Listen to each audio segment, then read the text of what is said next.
Hi everyone, my name is Russell Johns and I'm going to do 3 science experiments.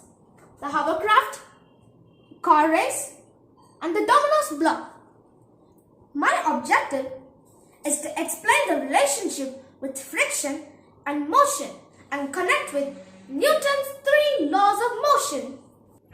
My first experiment is the hovercraft. Materials required are the CD, strong glue, large balloon, a bottle cap that you can push and pull the closure.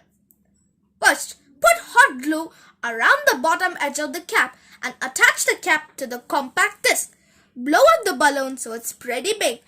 Pinch it close and then twist the balloon to seal the neck. Shut to keep the air inside. Pull the twisted end of the balloon by keeping the air inside. Hold the twist in the neck to trap the air and stretch the balloon's opening completely over the bottle cap. Set your hovercraft on the open, flat surface and untwist the balloon neck.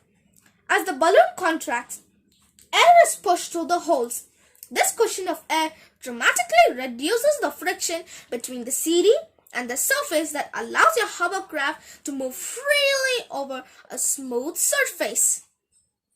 I'm going to show Newton's 3 laws of motion control the movement of the hovercraft. By Newton's first law, the hovercraft remains in a state of rest unless there's an external force that makes it change its state of motion. By Newton's second law, the net force is determined by mass, that is the amount of air released, and acceleration, how fast the air moves out of the hole. Newton's third law states that for every action, there is an equal and an opposite reaction. In this case, the action force is the air that is released from the balloon. The reaction force is the force that lifts the hovercraft upward. What allows the hovercraft to become frictionless? Tricky.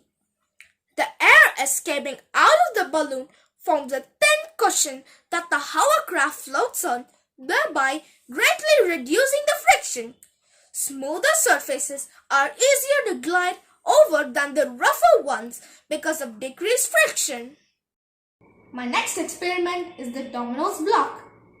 What forces affect how dominoes fall? Place all the dominoes upright. Flick the first domino with your finger to make it fall. What happens?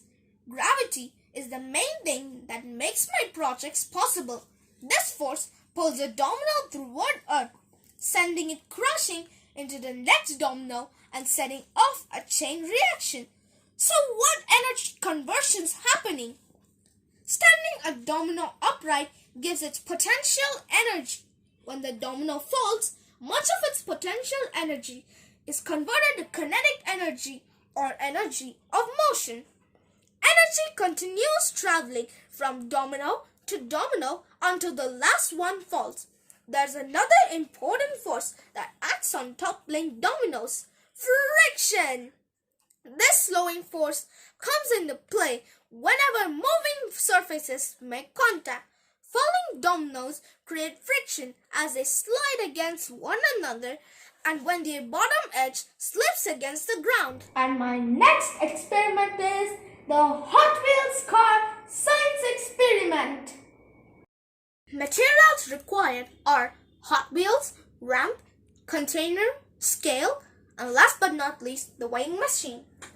Set up a basic ramp and take some Hot Wheels in different mass, and at the edge of the ramp, fix the ruler to measure the distance and place a container to measure the movement. Hold the car at the top of the ramp and release to demonstrate the 2 main kinds of energy. Potential energy is placed into the car when it's lifted from the floor, and energy is released as kinetic energy. Does the weight of the car matter? What pulled the car down the ramp? What made the car slow down to a stop? In the first activity, gravity was the force that pulled the car down the ramp. Friction is also considered a force. However, it acts in the opposite direction of the motion of an object and causes it to slow down and eventually stop. Newton's first law. When the car moves down by the force of the gravity, as it hits the container, the inertia of the bottle stops it. Newton's second law. When you start to slide the car along the ramp, you'll find how the car moves carrying its mass. The force that pushed the container at the end has lot to do with the mass of the car and the acceleration. Newton's third law. Vary force on the car by another object, such as a ramp, and the container faces both equal and opposite force when the car is in motion to the ground, which pushes back. My conclusion is, from all these experiments, I explored forces and motion. They are all around us. Thank you.